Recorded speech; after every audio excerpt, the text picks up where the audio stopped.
दृष्टिबाधित Helen Keller जी के जन्मदिन के अवसर पर अल्मोड़ा में भी एक गोष्ठी आयोजित कराएगी।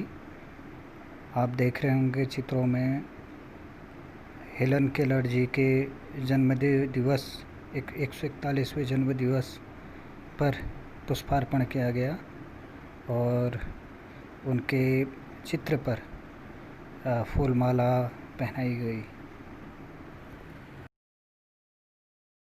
को विराम देता हूं और आदरणीय जोशी ने अपने भट्ट जी से निवेदन करूंगा कि भट्ट जी जो कि हमारे इस संगठन से बहुत सक्रियता से जुड़े रहते हैं, सचिव भी हैं और तमाम कार्य देखते हैं, क्योंकि जोशी जी लिखना उनके लिए संभव नहीं हो पाता है और बच्चों को मार्गदर्शन भी करते हैं, स्वाति और रश्मि को, और तमाम और बच्चियां भी हैं जो कि यहाँ से आगे बढ़ी हैं, पढ़ी हैं, लिखी हैं जोशी जी के मार्गदर्शन में।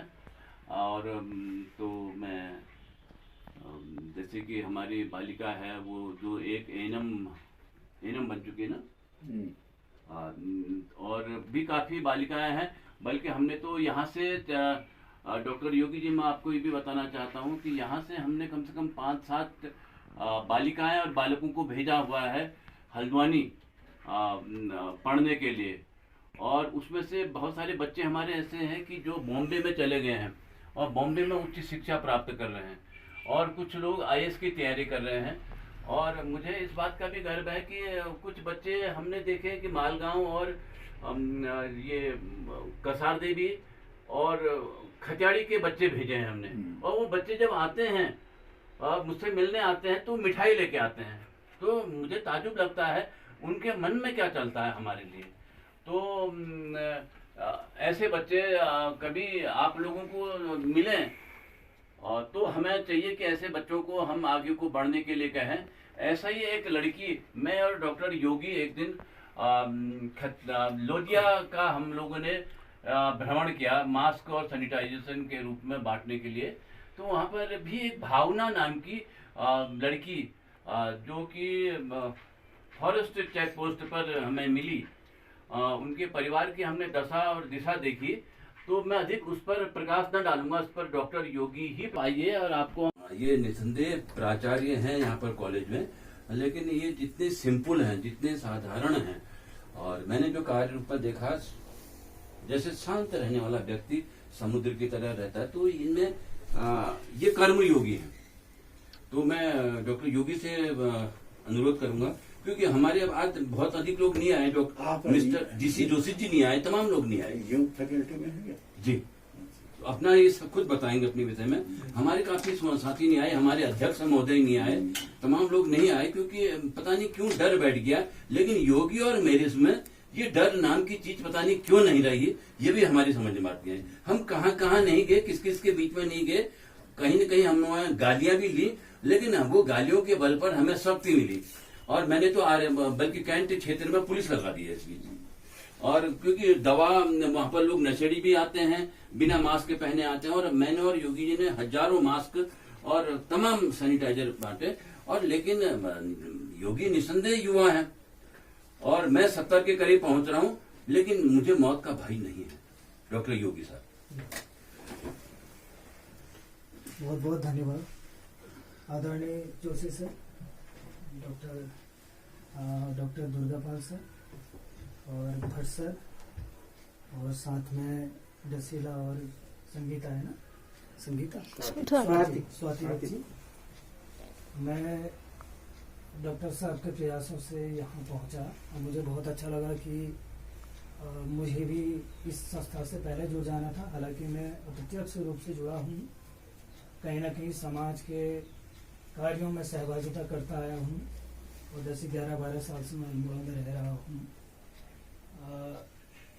जैसा कि हेलन केलर जी के बारे में जो मैं जानता हूँ कि सर ने बताया कि वो सुन भी नहीं सकती थी, देख भी नहीं सकती थी, अनुभव करती थी, और ऐसी जो हेलन केलर रही हैं, 27 जून 1880 को अमेरिका में इनका जन्म हुआ था, और ये जन्म के करीब लगभग शायद 19 महीने बाद इनका मतलब जन्म के समय तो अच्छी जो है स्वस्थ पैदा हुई थी। और 18-19 महीने बाद जब इनके शरीर में इनको शायद कोई व्याधियां उत्पन्न हुई, और ये व्याधियां इस रूप में मेनिंजाइटिस हो गया। हाँ, हाँ, मेनिंजाइटिस था। तो फिर 6 महीने बाद, करीब 6 साल बाद, 6 साल जब इन्होंने शिक्षा ग्रहण की और इनको एक ऐसी ट्यूटर मिली, उस समय इनके माता पिता चिंतित थे कि इस बच्ची को हम कैसे पढ़ाएं। तो उस दौरान एक एनी हाँ सुलेवान करके, उसको सुलेवान कहते हैं, तो उन्होंने इनको करीब 49 ईयर कहते हैं कि बहुत अच्छे तरीके से इनका ज्ञानार्जन भी किया, एक शिक्षक के तौर पे भी और एक साथी के तौर पर भी। तो इनका जो उन्होंने इनको पढ़ाया, एक लुइस जो ब्रेल है, ब्रेल लिपि में इनको शिक्षित किया, और अल्फाबेटिकल कुछ कोई तरीके होते हैं, उसको ज़्यादा जानकारी तो मैं रखता नहीं, लेकिन उससे भी इनको शिक्षित किया बताते हैं। जैसा कि ऐसी जो महिला रही हैं और देखने में इतनी सुंदर है, और आंखें, और बोल भी, यहाँ तक कि बोल भी नहीं सकती थी। और ऐसी जो महिला हमारे समाज के लिए एक कहते हैं कि पथ निर्देशक के तौर पे ये रही, क्योंकि ये एक राजनीतिक जो थी, एक आपके क्या कहते हैं, राजनीति विचारक के तौर पर, और एक आचार्य के तौर पर, और एक साहित्यकार के तौर पर ये प्रमुखता इनको जाना जाता है। इन्होंने अपनी एक बायोग्राफी लिखी है, और उसमें अपने जीवन के संघर्षों को इन्होंने उल्लेखित किया है, जिसमें बताया है कि जो उसका भावार्थ है कि संघर्षों से हमें पीछे नहीं भागना चाहिए, संघर्षों से हमें सीखना चाहिए और सकारात्मक रहकर अग्रसर होना चाहिए। उसका जो मैं भावार्थ मैंने समझा।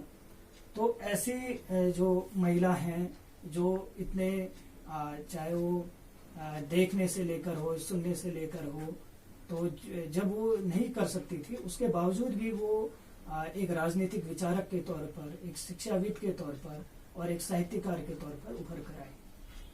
आज वर्तमान परिप्रेक्ष्य में अगर हम देखें कि हम इन चीज़ों से पीछे, मतलब हमें कम ज्ञान होता है, चाहे वो राजनीति का ज्ञान हो, और चाहे शिक्षा पद्धति में हम देखें तो शिक्षकों की स्थिति पर, लचर व्यवस्था पर हम देखें, तो उनको प्रेरणा लेनी चाहिए, सीख लेनी चाहिए ऐसे व्यक्तियों से।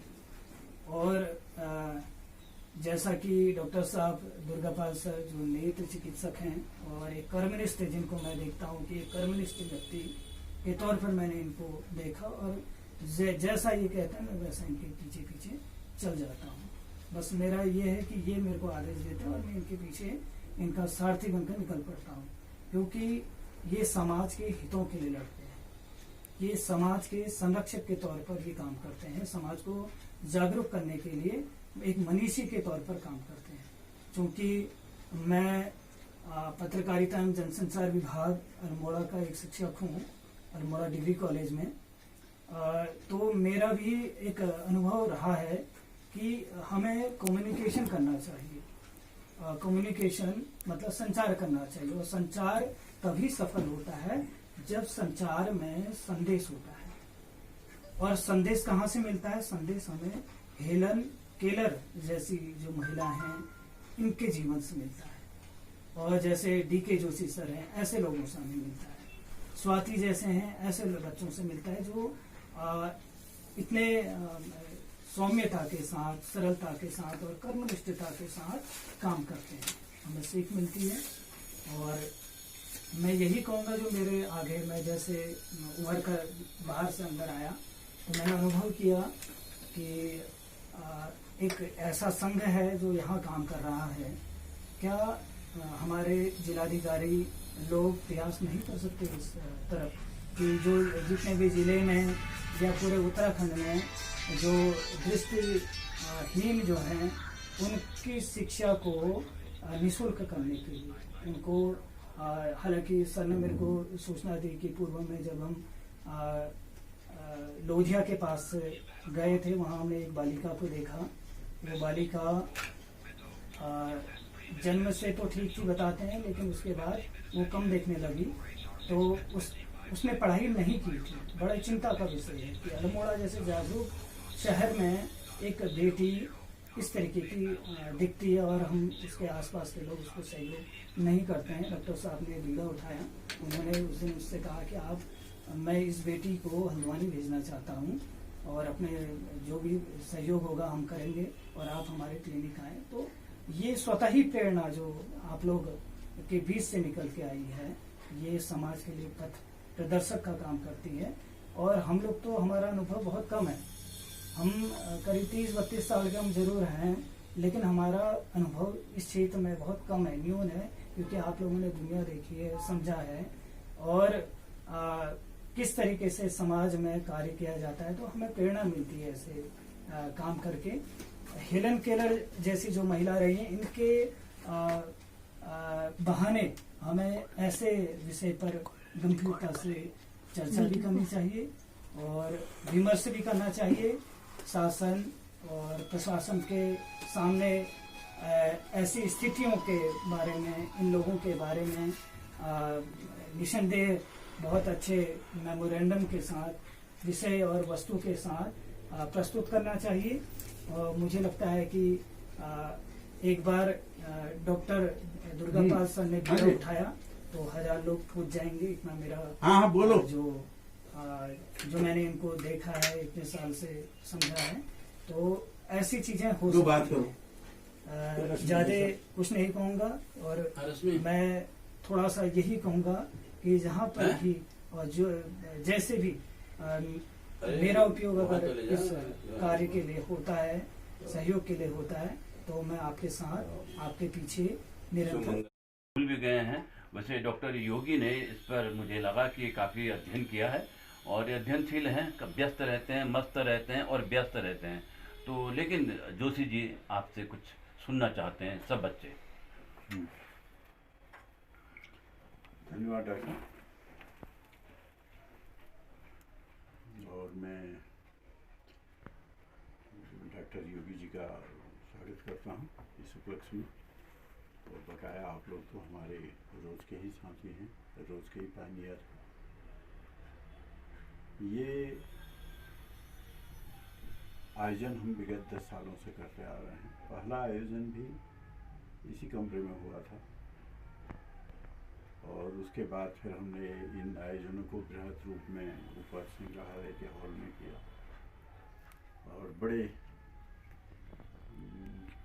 विद्वान लोग भी इसमें, उन्होंने बहुत अपनी अच्छी बातें बताई बड़े मेहनत से। मुझे एक याद आता है, डॉक्टर उमेश चंद पांडे जी, वो राष्ट्रपति पुरस्कार प्राप्त शिक्षक भी हैं, प्रधानाचार्य हैं साहित्य लमगड़ा की तरफ। तो वो हम ये करते थे, डॉक्टर योगी साहब, हर साल हम एक व्यक्ति को प्रमुख वक्ता के रूप में उनसे निवेदन करते थे, जिससे वो पूरी स्टडी करते थे और सारी चीज़ें वो बताते थे। हम 10 लोगों से नहीं करते थे। उस आयोजन का मुख्य वक्ता एक होता था, जो लगभग ये समझिए 1 घंटे 1 घंटे अपना वक्तव्य देता था और सारी पहलुओं को देखता था। तो मुझे सर्वश्रेष्ठ भाषण डॉक्टर पांडे साहब का लगा और उन्होंने इतनी तैयारी की थी, वो भी अपना प्रोजेक्टर भी लाए थे। उन्होंने हेलन केलर की आवाज़ भी सुनाई थी, वो किस तरीके से बोलती थी। उनका बोलना हर एक नहीं समझ पा रहा करके बोलती थी वो, तो वो जो उनकी टीचर थी वो उसे फिर इंटरप्रेट करती थी, ये कह रही है। तो उनका समर्पण, आज हम 141वीं जयंती मना रहे हैं, तो चूँकि इन क्षेत्रों में हमारे भारत में बहुत देर में काम हुआ और अब भी हम शायद उस स्तर का काम नहीं कर पा रहे हैं जिस स्तर का काम अमेरिका में लगभग ये समझिए 120 साल पहले हो गया था। इससे पहले एक महिला और थी, लारा ब्रिजमैन, वो भी न देख पा सकती थी, न सुन सकती थी, न बोल सकती थी। तो अमेरिका में एक पार्किंसन संस्थान था, तो वो ऐसे व्यक्तियों को के तलाश में थे। तो वहाँ के जो प्राचार्य आए, फिर उन्होंने उन्हें घर पे रखा, उसे ट्रेनिंग दी। ट्रेनिंग कैसे दी? जैसे टोपी है, टोपी के साथ एक तिकोना सिक्का लगा दिया, छड़ी है, छड़ी के साथ कोई दूसरी चीज़ लगा दी, तो फिर उसे बताता था कि भाई ये लाना है। वो तिकोना देगी तो वो ढूंढ के टोपी ले आती थी, हाँ इसमें लगा है। तो वो छड़ी वाला निशान दिया, कोई गोल वाला दिया या चौकोर दिया, वो इसे ले आते थे।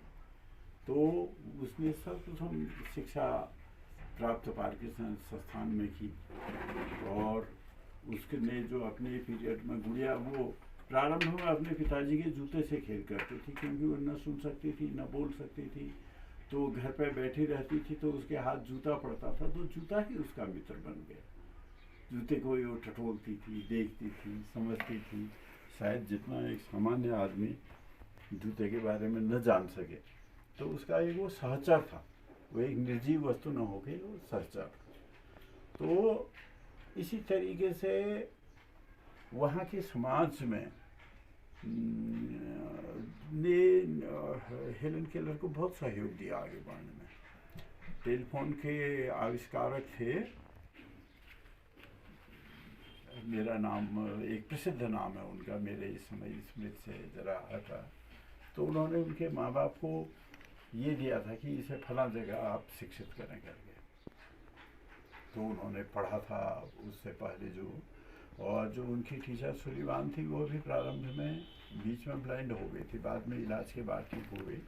तो उसे उन सारी चीज़ों का अनुभव था जो एक दृष्टिबाधित को जिन चीज़ों की आवश्यकता पड़ती है। तो सुलिवान ने उनकी उन आवश्यकताओं को पूर्ण की, और वो समाजवादी विचारधारा की थी। उन्होंने उसमें भाग भी लिया और तमाम लोगों की आवाज़ को भी उठाया, और उनको एक बार प्रेम भी हो गया था। जैसे एक नेचुरल है, जैसे मनुष्य का प्राणी मात्र में जिसके अंदर भी प्राण होगा, उसके अंदर प्रेम का भाव भी होगा। तो फिर उनके जो सीनियर्स से उन्होंने समझाया कि तुम्हारा मिशन बहुत बड़ा है, इस मिशन में ये चीज़ कहीं न कहीं बाधा हो जाएगी। तो फिर उन्होंने एक किस्म से उसकी कुर्बानी दी, और उन्होंने विश्व भर का ध्यान दिव्यांगों की समस्या की ओर जो है आपके आकर्षित किया, और उसमें काम किया। और उस पर ही जो है फिर कालांतर अनेक कानून बने, और अनेक देशों ने उस क्षेत्र में काम करने के लिए वो किया। भारत में भी जो है हुआ शिक्षा के क्षेत्र पर, जैसे दृष्टिबाधितों के लिए राष्ट्रीय दृष्टिबाधिता संस्थान देहरादून में हुआ। वो पहले कोई न्यूजीलैंड के थे, समथिंग मैकेंजी, उन्होंने उसे खोला था। वो प्रथम विश्व युद्ध में ब्लाइंड हो गए थे, तो उन्होंने बहुत काम किया था। तो वहाँ पे जो युद्ध में विकलांग हो गए व्यक्ति होते थे, सैनिक होते थे, उनके पुनर्वास के लिए काम करता है। बाद में सरकारों का ध्यान भी आकृष्ट हुआ, और इस तरीके से दिव्यांगों के लिए 4-5 बड़े संस्थान भारत में खुले। जैसे अस्थि रोग वालों का कलकत्ता में खुला, मस्तिष्क वालों के लिए जो है आपके सिकंदराबाद में खुला, और ये मूक बधिर लोगों के लिए बम्बई में खुला। और आज भी बहुत सी संस्थाएं काम कर रही हैं, जो आज लोगों को स्थान प्राप्त हुआ है, जो आगे बढ़ने की स्थितियां बनी हैं। उसमें एक विज्ञान का भी बहुत बड़ा सहयोग है। जब यूरोप में आपके औद्योगिक क्रांति हुई, तो ये वहाँ समझा गया कि औद्योगिक तकनीकों के उन्नति से उनका प्रयोग करके दिव्यांगों का जीवन सरल हो सकता है, और वो वाकई में हुआ। आज जो जिस लिपि को लुई ब्रेल ने खोजा था, आज उसकी जगह आपके बहुत से मशीनें आ गई, बहुत से कंप्यूटर आ गए। ऐसे कंप्यूटर भी आ गए कि आप उनसे सारे काम आसानी से कर सकते हैं, और वो जो उसकी जो लिखा हुआ है भाषा है, उसमें वो एक पटल पर ब्रेल लिपि में भी जो है उसे कन्वर्ट कर देते हैं। तो ये सामान्य लोगों तक पहुंच गया, और टेक्निक इतनी आ गई, एक छोटे से मोबाइल में आपके पूरे स्टडी का पूरे कोर्स जो है आपके डिजी प्लेयर में आ जाता है। तो बहुत सी चीज़ें हैं जिसने दिव्यांगों के आगे बढ़ने का मार्ग प्रशस्त नहीं है। फिर भी जो आज के परिप्रेक्ष्य में मैं बताना चाहूँगा, ये सारा होने के बावजूद भी मनुष्य का आंतरिक भाव इसमें सबसे बड़ा फैक्टर होता है। और ये भी हुआ, आज ये भी हुआ कि बड़े बड़े नेता लोग विकलांगों के नाम पर जो है आपके एनजीओ बना के खूब खा रहे हैं, कमा रहे हैं। और ये एक सरेआम ये बात भारत के पूर्व विदेश मंत्री थे, तो उनकी धर्मपत्नी के नाम पे था, तो इसमें न होके वो उस पर करोड़ों का वो फंड वंड डकार रहे हैं, वो हो रहा है तो अच्छा भी कर रहे हैं। और हमें तो दिन रोज इसके अच्छे पहलू भी देखने को मिलते हैं, समझने के वो मिलते हैं। बहुत से लोगों ने धंधा भी बना लिया है, और जहाँ पे ये भी बड़ा दुखद लगता है कि ये विकलांगों के लिए 4% का कोटा है, सब कुछ है, तो वहाँ भी आपके धंधेबाजी घुस गई है। और दुखद तो तब होता है जब उसमें विकलांग ही धंधेबाजी में घुसे हुए हों, तो वो ज़्यादा दुखद होता है। हर किस्म का है, लेकिन ये मनुष्य का जीवन चलते रहता है, तो कैसा ही क्यों ना आए, भले वो सामान्य काल हो, कोरोना काल हो या कोई काल हो, कैसा ही क्यों हो, लेकिन जीवन चलते रहता है। तो हमें उस जीवन पर आस्था रखनी चाहिए, और निरंतर हम उस मानवता के प्रति क्या कर सकते हैं, पॉजिटिव जहाँ से भी जो हमें मिलता है उसे करने का प्रयत्न करें। वो हमको एक जीने की शक्ति भी देता है। हम सकारात्मक सोचते हैं तो हमें हर दौर में गिरकर भी उठ खड़े होने की ताकत मिल जाती है। नकारात्मक सोचते हैं तो हम खड़े भी हैं तो हमारे पैर लड़खड़ा जाते हैं, हम गिर जाते हैं। तो हमें प्रयत्न करना चाहिए, हम निरंतर 24 घंटे कोशिश करें कि हम सकारात्मक ही सोचें। जिस परमात्मा ने हमको जन्म दिया है वो हमारी सारी व्यवस्था करेगा, हमारा काम है। उसने हाथ पे पंडित विनोद मिश्र जी की लिखी हुई विकलांग विभूतियों की जीवन गाथा, गाथाएं नाम की एक पुस्तक है। उसमें तमाम दिव्यांग व्यक्तियों की जीवनियाँ दी हैं, किस तरीके से वो पौराणिक काल से अब तक का दिया है। उसमें सैनिक भी हैं, लेखक भी हैं, गृहिणियाँ भी हैं। बहुत सुंदर पुस्तक है और बहुत प्रेरणादायी है। आदमी के अंदर जो है बहुत जीवनी शक्ति भरती है। कभी अब तो इंटरनेट में ये सुलभ होगी, NIBS से भी सुलभ होगी, और मेरे पास उसका कैसेट वाला संस्करण है, तो वो बहुत ही प्रेरणादायी है। वो चूँकि आप पत्रकारिता के क्षेत्र में हैं, वो आप उसका अध्ययन करेंगे तो आप बहुत कुछ दिव्यांगों के बारे में जान पाएंगे। और उससे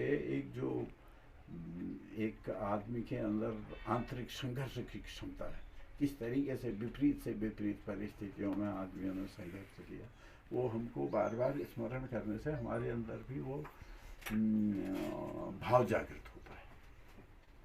और हमें विपरीत परिस्थिति में भी कोशिश करनी चाहिए कि अगर हमारे परिस्थितियाँ अनुकूल भी नहीं हैं तो हम कौन सी परिस्थितियाँ पैदा कर सकते हैं कि जिसमें हम काम कर सकें। ये निरंतर हमें प्रयत्न करना चाहिए, और यही चीज़ हमारी, चाहे लुई ब्रेल हों, चाहे हेलन केलर हों, जो भी ऐसे हुतात्मा रहे हैं, उनको सच्ची श्रद्धांजलि होगी। हम उनकी तारीफ करते हैं तो ये बहुत काउंट नहीं करता है। हम उनसे क्या सीख ले रहे हैं, क्या अपने जीवन में हो सकता है कि उसका रूप परिवर्तित हो, एज इट इज़ ना हो, थोड़ा सा परिवर्तित होके हो, तो हम उसे अपने जीवन में मनसा वाचा कर्मणा और सत्यनिष्ठ हो गए। कभी ऐसा ना हो कि हम कर कुछ रहे हैं, हम सोच कुछ रहे हैं, दिखा कुछ रहे हैं, तो वो तो बात बनती नहीं है, वो हम अपने आप को ही जो है नुकसान कर जाते हैं। तो ये हमें इस बारे में रहना चाहिए। यहाँ पर मैं एक उसके लिए ध्यान आपका आकृष्ट और कर रहा था। यहाँ पे लक्ष्मेश्वर में जो है एक NAP संस्था द्वारा, national association for blind Haldwani द्वारा, यहाँ पे एक दिव्यांग बच्चों के लिए एक पुनर्वास केंद्र खोला गया था, और उसकी एजुकेशन विभाग से लीज हुई थी। दिसंबर तक लीज होते रहती हैं, वो बढ़ते भी रहती हैं। लेकिन इधर जिला प्रशासन द्वारा उन्हें वहाँ से हटने के लिए कह दिया गया है। उसमें काफ़ी पैसा भी उन्होंने इन्वेस्ट किया था और जन सहयोग भी धीरे धीरे मिलने लगा था और बच्चे भी जुट रहे थे। लेकिन अब जिला प्रशासन ने मना कर दिया तो किसी संस्था के किसी व्यक्ति पे इतना नहीं होता है कि भाई वो रजिस्टर कर सके, तो वो संस्था बंद हो रही। तो उसका हमें अग्रवाल साहब आ जाइए। उसका हमें बहुत दुख है और हमें ये बात जिला प्रशासन की हमें अच्छी नहीं लगी। ये हमने अपने संदेश द्वारा कहीं ना कहीं पहुंचाना चाहिए, क्योंकि जब हम पहुंचाते हैं तभी वो भी प्रशासन भी सोचने को मजबूर होता है यार कि हाँ वाकई में इसके बजाय ये भी विकल्प हो सकता था, हम इस पर विचार कर लेते। अदरवाइज वो सोचता है कि हाँ जो मैंने किया वो सही किया। और ये बड़ा दुखद जिला प्रशासन का निर्णय रहा, जिसका हम पुरजोर विरोध भी करते हैं और उसके प्रति दुख भी व्यक्त करते हैं। आप लोग यहाँ पर आए, आप लोगों ने समय दिया, उसके लिए मैं बहुत आभारी हूँ। करते हुए हैं समाज को अवेयरनेस प्राप्त करने के लिए इस चीज को किया जाता है, क्योंकि मनुष्य का कर्तव्य है जितने दिन वो इस संसार में जीवित है, निस्वार्थ भावना से किसी लाभ लोग के बिना सोचते हुए उसको कर्म करना चाहिए। डॉक्टर साहब इस समय समाज के हर क्षेत्र में कार्य कर रहे हैं। डॉक्टर दुर्गापाल साहब भी मैं निश्चित रूप से दिल से उनकी बहुत ज्यादा इज्जत करता हूँ। मेरे को सम्मान प्राप्त होता है कि उनके अंदर इतनी बड़ी कैपेसिटी है कि वो समाज में हर क्षेत्र पर काम करने के लिए तैयार रहते हैं। वर्तमान कोरोना काल में उनके द्वारा बहुत अच्छा काम किया गया है, डॉक्टर अजीत साहब द्वारा भी। और मैं आ नहीं पाया, सॉरी, क्योंकि डॉक्टर साहब से मैं क्षमा चाहूँगा, इसलिए मैं नहीं आ पाया। मैं 60 साल से ऊपर हो चुका हूँ और सांस का भी मरीज हूँ, और मेरी वजह से मैं काम तो कर सकता हूँ, दौड़ भाग बहुत कुछ कर सकता हूँ, लेकिन मेरी वजह से मेरे मोहल्ले में या मेरे परिवार में या मैं कहीं पर कुछ हो जाता, वो मेरे लिए एक अभिशाप बनता। इसलिए मैंने क्या अपने को अवरोध कर दिया अपनी भावनाओं को दबाते हुए। लेकिन फिर भी हम कोशिश तो करते हैं। डॉक्टर साहब और जोशी जी को का आभार व्यक्त करते हुए कि उन्होंने इस समय में भी आयोजन करवाया, मैं उनका आभार व्यक्त करता हूँ। धन्यवाद। मानती हैं, पूरा ऑफिस का कार्य संचालित करती हैं और एक चेहरे पर एक विशेष मुस्कुराहट के साथ, और योगी जी की शिष्या भी हैं। और मैं चाहता हूं कि आज आप भी कुछ बोलें इस अवसर पर, क्योंकि आप लोगों को मैंने देखा जो स्पिरिट है काम करने की, जो मैंने देखा कि आप लोग जैसा कि आदरणीय जोशी जी ने कहा कि हम इसको एक बड़े भव्य रूप में मनाते थे और मुख्य अतिथि होता था, और ये चीज़ें अब मुझे लगता है कि कोरोना ने सब धो दिया है और भुला दिया है। और मुख्य अतिथि होता था, पहले पेंटिंग प्रतियोगिता या भाषण प्रतियोगिता होती थी, ये सब होता था, और तुम लोग बहुत एक्टिव पना से, बल्कि 2 ही लड़कियां नहीं, हमारी 4-5 बहनें उसमें आती थी। और लेकिन क्या हो गया, भगवान क्यों बदल गया इंसान। तो लेकिन जो भी है, हम छोटे ही रूप में सही, रश्मि प्लीज आप अपनी बातें रखें, इस विषय में क्या कहना चाहिए। हमारे संघ के महासचिव डी.के. जोशी जी, उपाध्यक्ष, वरिष्ठ उपाध्यक्ष चंद्रमणि भट्ट जी, और हमारे सम्मानित गुरुजन जोशी जी और डॉक्टर जी.सी. दुर्गापाल जी, आज के इस कार्यक्रम का सूक्ष्म रूप में आयोजन करने पर हमें अपने पुराने आयोजनों की मतलब स्मृति तो रहती है कि हमारे कहते हैं पहले से एक्टिव रहते थे, अपने लोगों के साथ हम मिलते थे और क्या कहते हैं अपने पुराने आदान प्रदान, अपने विचारों का आदान प्रदान करते थे, लोगों से मिलते थे। उनके जो मतलब कभी हमसे व्यक्तिगत तौर पर मिलते नहीं थे, वो उस आयोजन पर हमसे क्या कहते हैं व्यक्तिगत रूप से हमसे मुखर हो जाते थे। तो उस चीज़ को भी हम अभी अनुभव करते हैं कि उसका आयोजन और आज के आयोजन में बहुत बड़ा फ़र्क हो गया है। इस कोरोना काल में भले ही इन चीज़ों का आयोजन करना उतना ज़रूरी नहीं है जितना हमें अपने क्या कहते हैं अपने स्वास्थ्य और अपनी सेहत के प्रति ध्यान देना चाहिए। सूक्ष्म रूप से ही सही पर आयोजन का क्या कहते हैं निरंतर बना रहना हमारे लिए बहुत ज़रूरी है। किसी न किसी रूप में, चाहे सूक्ष्म रूप हो चाहे बड़े तरीके से हम उसका आयोजन करें। और क्या कहते हैं आज के इस कार्यक्रम को छोटे तौर पर ही बनाया गया, पर जैसा भी है सही है। ठीक, अच्छी बात है, बहुत अच्छा जानती हैं। और मैं अब आज की मुख्य अतिथि हमारी बहन स्वाति, जो कि हमारे और राज्य शाखा के सदस्य भी हैं, इनसे आग्रह करूंगा कि आज के समापन पर, इस कार्यक्रम के समापन पर अपना मुख्य उद्बोधन हमें देने का कष्ट करें। पहले तो यहाँ पर आए सभी गणमान्य जनों का मैं हार्दिक अभिनंदन व स्वागत करती हूँ। जैसे कि आप सभी जानते हैं कि आज 27 जून 1880 को हेलन केलर का जन्म दिवस मनाया जाता है। ईश्वर ने यही चाहा होगा कि कोरोना की स्थिति आ गई, हम पूरी डिस्टेंसिंग का पालन करते हुए, सोशल डिस्टेंसिंग का पालन करते हुए इसे मना रहे हैं। और कोई बात नहीं, समय बदलेगा, जरूर बदलेगा। अच्छा वक्त भी आएगा, जब समय बुरा आता है तभी अच्छा आता है। और सबसे पहले मैं दुर्गापाल सर और योगी सर के बात से बहुत खुश हुई हूँ कि उन्होंने एक दिव्यांग बच्ची को पढ़ाने के लिए बात करी। और दुर्गापाल सर और अन्य सर इस समय कोरोना की जंग में लड़ रहे हैं। वे जगह जगह लोगों को मास्क बांट रहे हैं, उन्हें आगे बढ़ने को प्रेरित कर रहे हैं, डिस्टेंसिंग का पालन करने को कह रहे हैं। धन्यवाद दुर्गापाल सर, योगी सर, आप सभी का धन्यवाद है। और आप रिटायरमेंट के बाद भी बहुत कुछ काम करना चाहते हैं। श्री चंद्रमणि भट्ट जी, इनकी एक इच्छा थी और है भी। अभी तो मैं कहूँगा कि इनको यही कहना चाहिए कि मैं तो अभी युवा हूँ और हमें कभी भी अपने आप को 60 साल का नहीं समझना चाहिए। हम 40 का समझेंगे तो उसी के मार्फत या उसी की तरह की हमें ऊर्जा मिलेगी। अगर हमने सोच लिया कि हम 60 के हो गए या 65 के हो गए तो हमें ऊर्जा हमारी ह्रास हो जाएगी। तो मैं आपसे निवेदन करूँगा कि आप समापन पर डॉक्टर योगी थोड़ी सा आप इनका रिकॉर्ड कर लेंगे तो ना, मेरा ये बंद हो गया जी।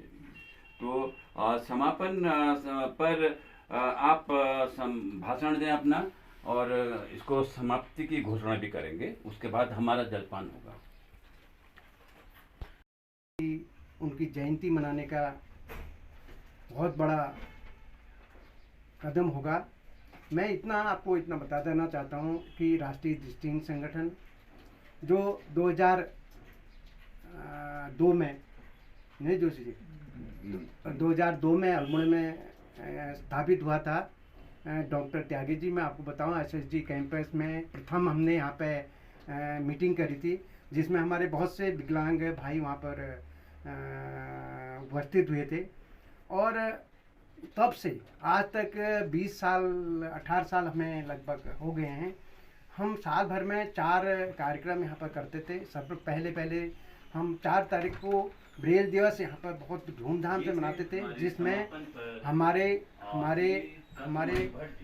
अल्मोड़ा जनपद के बहुत से संगठन, कर्मचारी संगठन, सामाजिक संगठन, समाज के प्रति काम करने वाले लोग प्रेरणा सदन अल्मोड़ा में उपस्थित होते थे। और एक भव्य कार्यक्रम और बहुत से विकलांग जो व्यक्ति अल्मोड़ा के हैं वो यहाँ पर आते थे।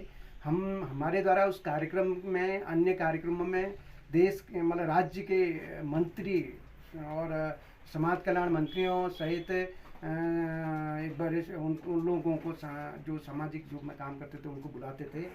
हमारे द्वारा ही मांग पड़ने पर जब 2000 में विकलांग पेंशन 200 रुपये थी और हमने ही पहली बार विकलांग पेंशन बढ़ाने की मांग की गई थी। और आज भी हमने उस मांग को बनाए रखा है कि न्यूनतम पेंशन के बराबर विकलांगों को पेंशन दी जाए। और तब से लगातार यह संगठन यहाँ पर शाखा संघर्ष कर रही, बिना किसी सहायता के। कोई हम सरकारी सहायता हम यहाँ पर नहीं लेते हैं। हम सिर्फ लोग जो हमारे से जुड़े हुए हैं और हमें सहयोग करते हैं, और उसी के आधार पर हम इस संस्था को यहाँ पर अभी तक चलाए हुए हैं। और आज का कार्यक्रम सूक्ष्म था और आप लोग आए और सोशल डिस्टेंस के अनुसार हमने सुश्री हेलेन केलर की जयंती का आयोजन यहाँ पर किया। इसके लिए हम अपने महासचिव जोशी जी को और अन्य वर्चस्व रूप से भी जी जोशी जी, महेंद्र सिंह अधिकारी जी और श्याम नारायण जी इससे जुड़े हैं। जोशी जी ने कल उनसे बात की, जितने भी हमारे समाज के साथ जुड़े रहते थे उन वर्चस्व रूप से उन लोगों ने इसमें भाग लिया है। मैं सभी का आभार व्यक्त करते हुए विशेषकर डॉक्टर दुर्गापाल जी का कि उन्होंने इस कार्यक्रम को जो सजीवता यहाँ पर जीवंतता दी, उसके लिए उनका बहुत बहुत आभार व्यक्त करता हूँ और आज की इस कार्यक्रम के समापन की घोषणा भी करता हूँ। धन्यवाद।